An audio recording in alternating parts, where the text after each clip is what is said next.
नमस्कार, स्टडी मंच पर आप सभी का स्वागत है। आज का हमारा टॉपिक है संख्याओं के प्रकार। आज की हमारी ये वीडियो बहुत ही बेनिफिशियल वीडियो रहेगी। हर प्रत्येक स्टूडेंट जो कॉम्पिटिटिव एग्जाम की तैयारी कर रहा हो या स्कूल में पढ़ाई कर रहा हो, सभी के लिए बड़ी वीडियो बहुत ही बेनिफिशियल रहेगी।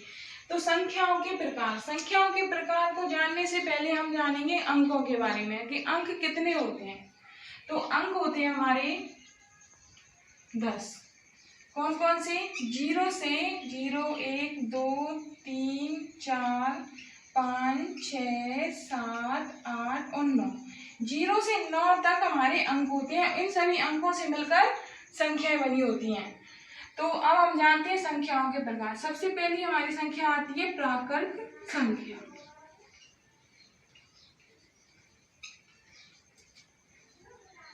प्राकृत संख्या यानी कि 1 से अनंत तक की सभी संख्याएं प्राकृत संख्या होती हैं। अनंत इसको इंग्लिश में बोला जाता है इन्फिनिटी। तो 1 से अनंत तक की सभी संख्याएं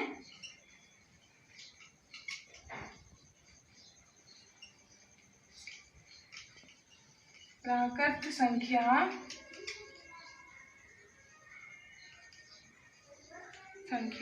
होती है। दूसरी हमारी आती है पूर्ण संख्या।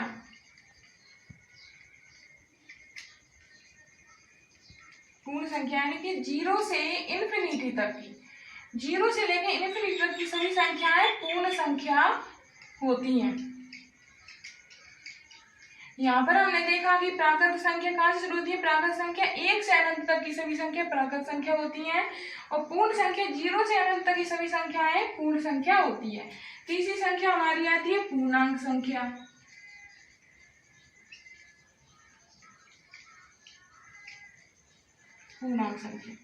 पूर्णांक संख्या में 0 भी आता है, 0, -2, -3 यानी अनंत तक की सभी, और इधर 1, +2, +3, +4 इन्फिनिटी तक की। यानी कि पूर्णांक संख्या 0 को मिलाकर सभी ऋणात्मक संख्याएं और सभी धनात्मक संख्याएं पूर्णांक संख्या होती है। अगली आती है सम संख्या।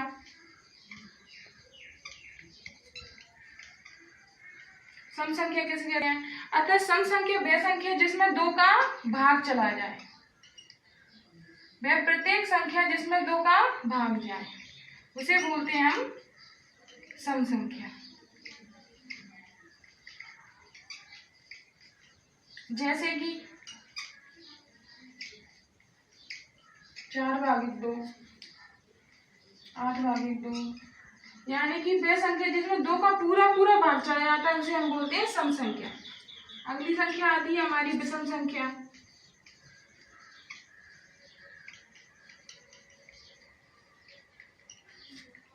वह संख्या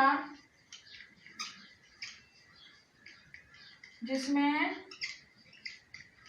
2 का भाग नहीं जाता है। वह संख्या जिसमें 2 का भाग नहीं जाता है वो विषम संख्या होती है।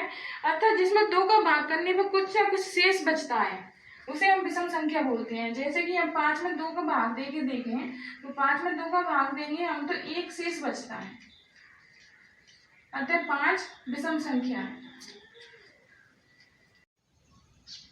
तो अगली संख्या हमारी अभाज्य संख्या।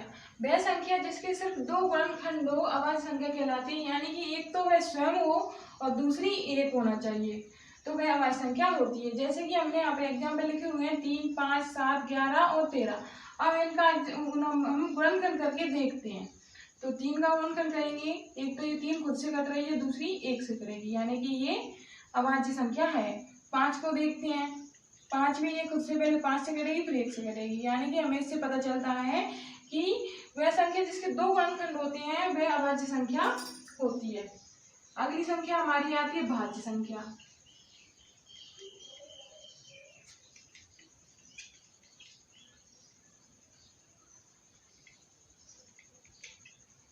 भाज्य संख्या वह संख्या जिसके 2 से अधिक गुणनखंड हो।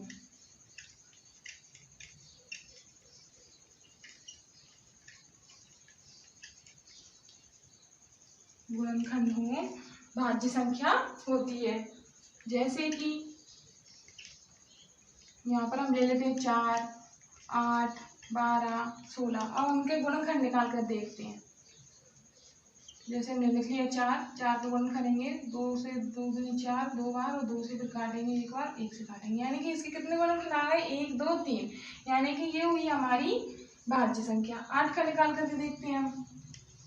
सबसे पहले 2 से करेंगे, 2 चौका 4 बार जाएगा, फिर 2 से 2 बार जाएगा, फिर 2 से 1 बार जाएगा, फिर 1 बार जाएगा, यानी कि इसके कितने गुणनखंड हुए 1 2 3 और 4, यानी कि ये भी हमारी हुई भाज्य संख्या। इससे हमें पता चलता है कि वह संख्या जिसके 2 से अधिक गुणनखंड हो वो होती है हमारी भाज्य संख्या, और अभाज्य संख्या वह संख्या जिसके सिर्फ 2 गुणनखंड हो वो होती है हमारी अभाज्य संख्या। तो अगली हमारी संख्या है परमेय संख्या। परमेय संख्या किसे कहते हैं, यानी कि वह संख्या जो p बटे q के रूप में हो उसे हम कहते हैं परमेय संख्या, यानी कि अंश बटे हर के रूप में। अंश बटे हर के रूप में जो संख्या होती है उसे हम परमेय संख्या कहते हैं। इसमें ऊपर वाली जो संख्या होती है अंश बोलते हैं, नीचे वाली संख्या को बोलते हैं हर। जैसे कि हम यहाँ पर संख्या लिखते हैं 5/4, ये अंश बटे हर के रूप में, इसलिए ये भी हुई हमारी परमेय संख्या हुई। यहाँ पर जैसे 5 दी हुई है तो ये भी हमारी परमेय संख्या आई है। हमारी परमेय संख्या इसलिए है क्योंकि इसके बटे में कुछ नहीं है, तो इसके बटे हम 1 लिख सकते हैं, तो ये भी हमारी परमेय संख्या हुई। अगली हमारी संख्या आती है जैसे कि √25। ये क्या परमेय संख्या है, इसको हम देखते हैं। तो सबसे पहले इसका हम करेंगे गुणनखंड। जब 25 का हम गुणनखंड करेंगे तो 5 × 5 2 बार जाएगा। जब इस करनी के अंदर कुछ नहीं होता तो 2 माना जाता है, यानी कि इसके कितने के जोड़े बनेंगे 2 का 1 जोड़ा बन गया, तो 5 बाहर निकल के आ गया, तो ये भी हमारी हुई परमेय संख्या। इसके बटे में हम ये भी 1 लिख सकते हैं। तो अगली हमारी संख्या आती है अपरमेय संख्या, यानी कि अपरमेय संख्या वह संख्या जिसको p बटे q के रूप में नहीं लिख सकते हैं, वो हमारी होती है अपरमेय संख्या। जैसे कि हम एक संख्या लेते हैं √5। तो √5 एक अपरमेय संख्या है, क्योंकि √5 अंडर के बाहर नहीं आ सकता, इसलिए क्या हुई अपरमेय संख्या हुई है। जैसे कि कभी कभी हमें ऐसी संख्या दी होती है 3 3 3, ऐसे चलता जाता है, तो ये भी हमारी अपरमेय संख्या होती है। अब हम इसको इस संख्या को इस प्रकार भी लिख सकते हैं कि 3 के ऊपर हम बार लगा सकते हैं, तो ये भी हमारी हुई अपरमेय संख्या। अतः कहने का मतलब ये है कि वह संख्या जो p बटे q के रूप में नहीं लिखी जा सकती, या फिर वह संख्या जो अंडर रूट में हो या फिर जिसके ऊपर बार लगा हो, वह संख्या अपरमेय संख्या होती है। अगली हमारी संख्या आती है पूर्ववर्ती संख्या। पूर्ववर्ती संख्या यानी कि वह संख्या जो हमें दी गई है उससे पूर्व की संख्या,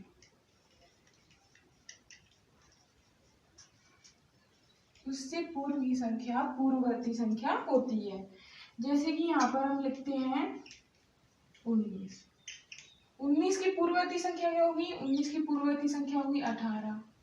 अगली संख्या हमको पेपर में दी हुई है मान लो 20, इसकी पूर्ववर्ती संख्या क्या होगी 19। अगली दी हुई हमें 22, इसकी पूर्ववर्ती संख्या क्या होगी 21। तो आप समझ गए होंगे कि पूर्ववर्ती संख्या कैसे निकालते हैं। अगली हमारी संख्या आती है उत्तरवर्ती संख्या। उत्तरवर्ती संख्या यानी कि वह संख्या